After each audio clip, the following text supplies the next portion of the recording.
Hello, this is Steve with Chico Comics Page, and welcome to Scully's Corner. Today we will be looking at Red Sonja Volume 5, Number 2, published by Dynamite Entertainment. The writer is Mark Russell, the artist is Mirko Colak, the cover is by Amanda Connor. We will talk about the colorist and the letterer in due time. And the story is called The Crossing. So let's go ahead and look at basically the landscape right now. Right now, the barbarian comics are becoming a big thing again. And this is mainly because Marvel has reacquired the rights to Conan the Barbarian.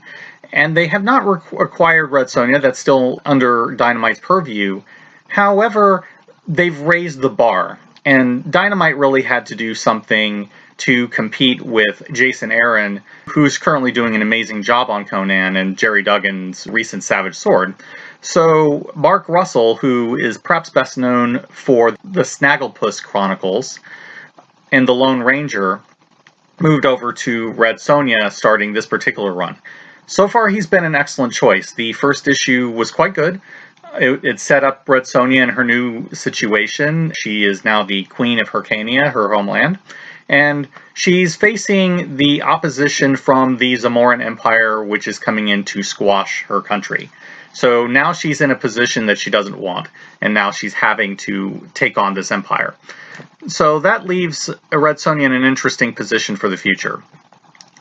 So right now I would say that Red Sonja is continuing a compelling tale about barbarian warfare, showing an interesting new side to the she-devil with a sword. Let's look at the cover. The cover is by Amanda Connor, and she's absolutely the perfect choice for Red Sonja, no question.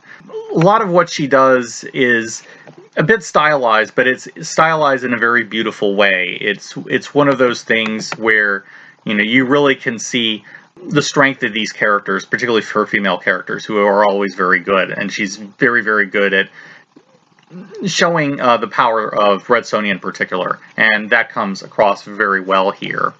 There's very good use of negative space, black space. The black represents death thematically, so that works very, very well. But it also, I think, does well at highlighting Sonja visually as a character.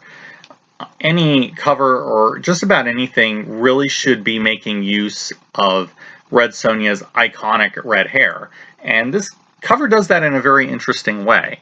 So you have the hair, coming down as she's jumping into this volley of arrows, but I like that there's a red moon in the background, and what this does is create almost a fireball effect, and that looks very, very good, especially contrasted against black.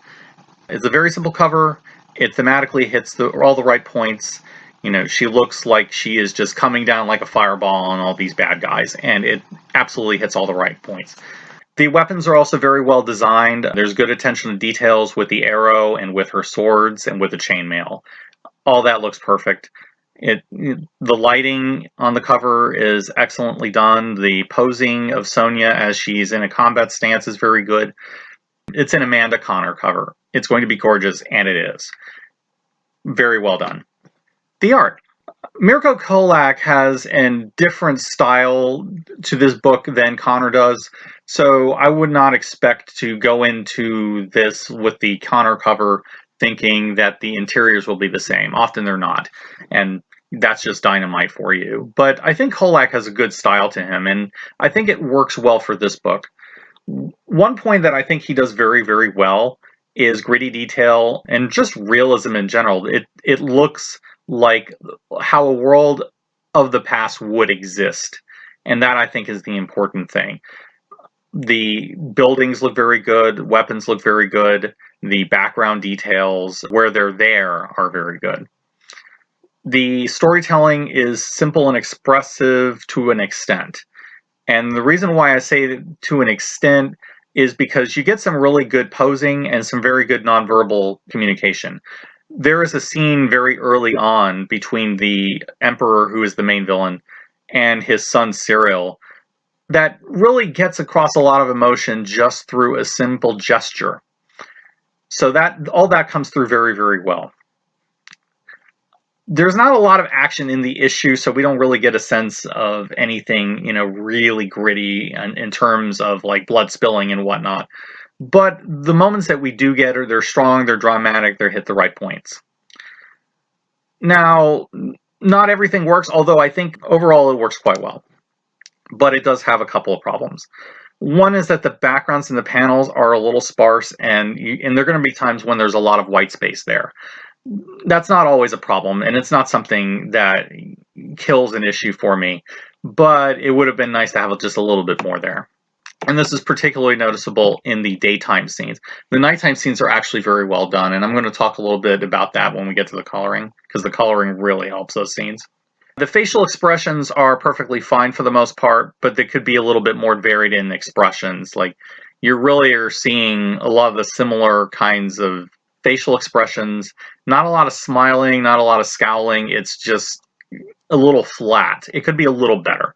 Now, I'm not saying that that's in every panel. There actually are a couple of panels that really get across the idea of the emotion in that scene, and it does this well, even though it's not particularly exaggerated, but it is what it is. It could be better, but it's certainly not bad.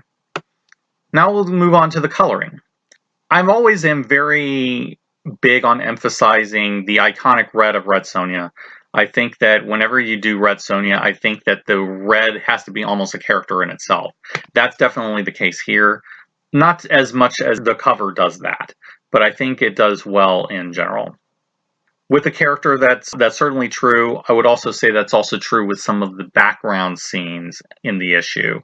Some of the backgrounds really make Red come alive. And I would say there's one scene, particularly towards the end, that is a spoiler, but when you see the issue, you see what I mean, where fire becomes an important plot point. And when you see the fire, the red really comes across well. So that's another area where the red really works. The world looks grimy and dirty, as shown by the colorist here. I think she does very good job with that. I think it's a her. Earth tones are usually very well done. If I have a complaint, though, it's that occasionally it's a little overdone. And I think if you look at Sonja's face, she looks a little dirtier than she should be, especially since she's supposed to be a queen in these scenes. But however, the nighttime scenes are very well lit. The use of moonlight is perfect.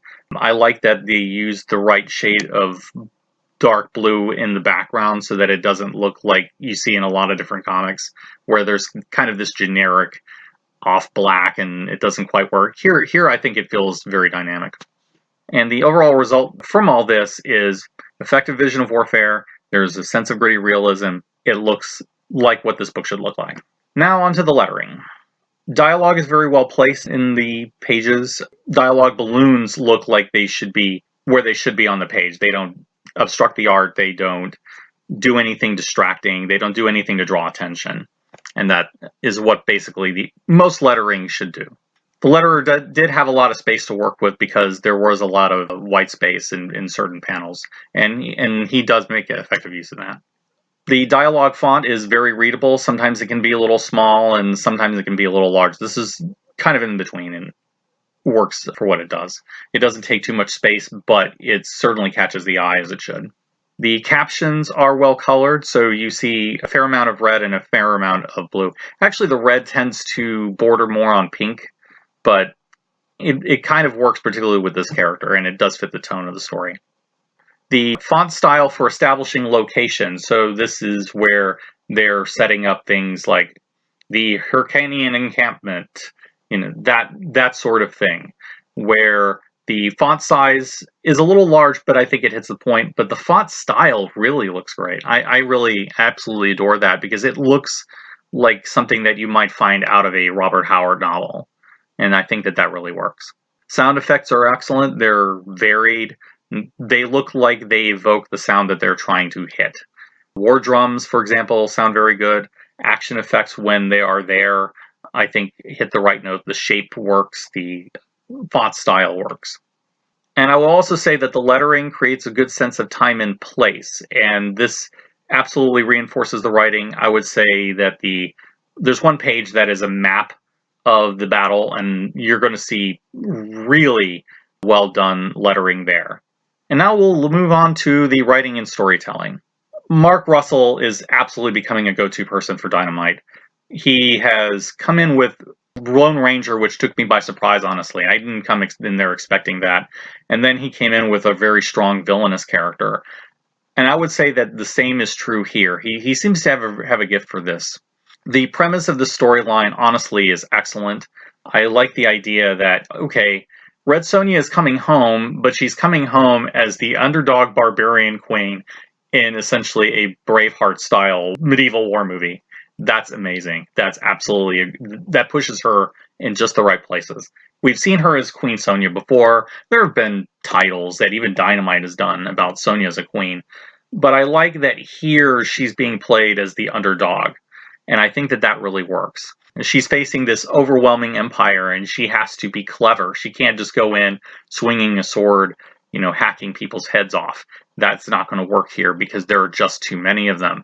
But this forces her to think like a tactician. This forces her to think like a queen to solve the problem, not just as a barbarian warrior. And I think that that really works. The other reason that this works is that it does do a good job of reflecting historical reality. We have seen barbarian warrior queens before. If you've ever heard of Boudica, Sonja is very much of that type of character. And I would say that it's a perfect sort of story for her. And the other point is that Sonja is very used to solving problems with a sword. She's not used to having to make alliances to basically solve problems with negotiation rather than force. And that for her is very, very different.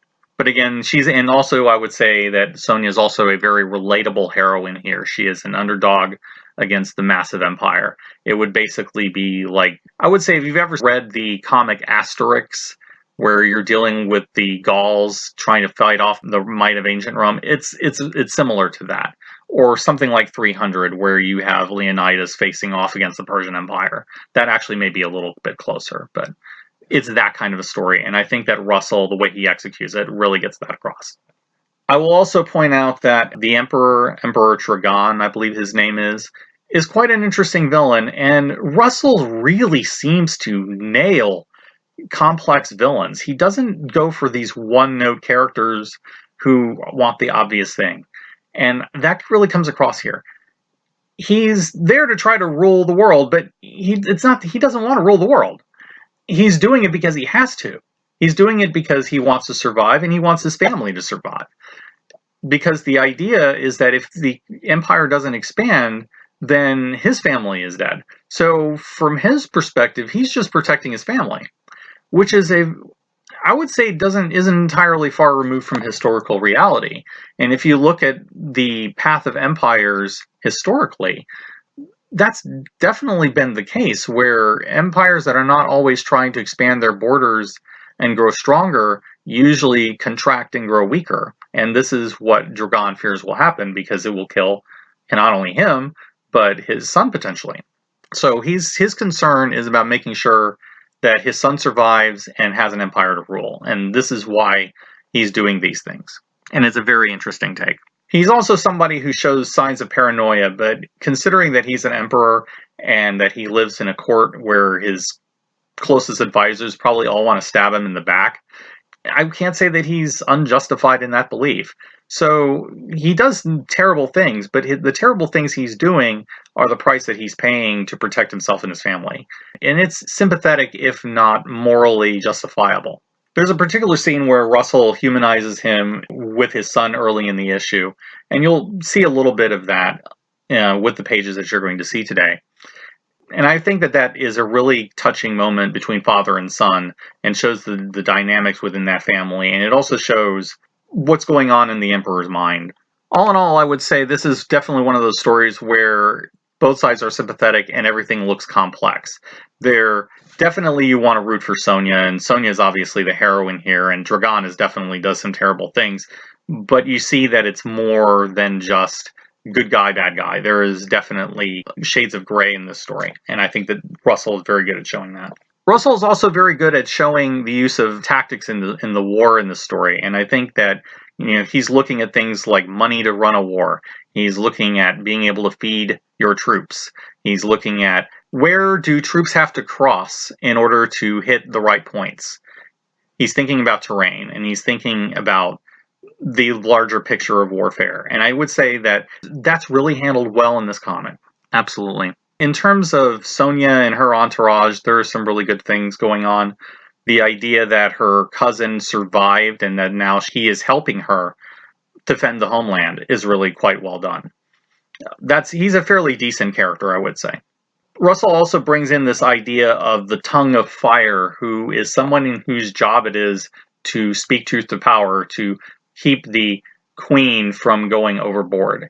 This character, Cervic, I believe his name is actually quite well done, and it's actually a brilliant idea. I love it. There was also some interesting developments inside the story where Sonja has to deal with dissension in the ranks and having to earn the respect of her subjects, basically. And those are some really good scenes. I really want to see where this goes.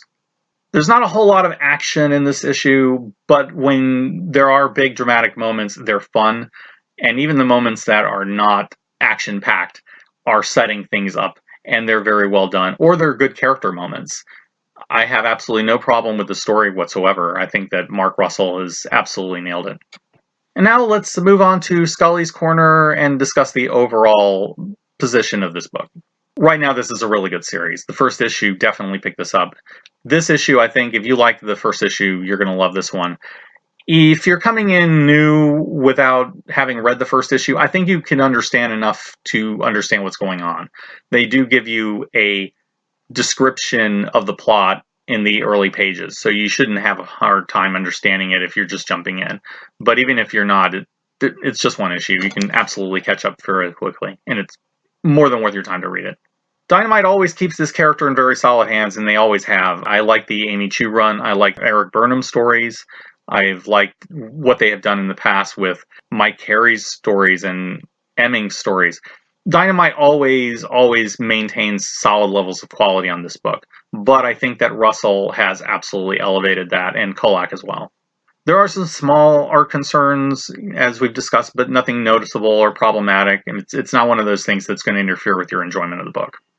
But right now, I would say, in a space with some really good Barbarian comics, this one stands out quite well. You should read this if you like those books. If you're enjoying the Conan titles, absolutely read Red Sonja. It is definitely worthy of those two titles. The final verdict is a devilish 9 out of 10. I would have to say this book is pure Barbarian wartime fun. There is absolutely no reason not to pick this up if you're a fan of Conan. If you're trying to see what Mark Russell is up to and this seems like your thing, definitely try it. But if you like seeing barbarians going to war, this is definitely your thing. Definitely should read that. Thank you for coming to Scully's Corner. Remember to like, subscribe, and hit the magic bell for notifications. Until then, this is Steve with the Chico Comics page, signing off.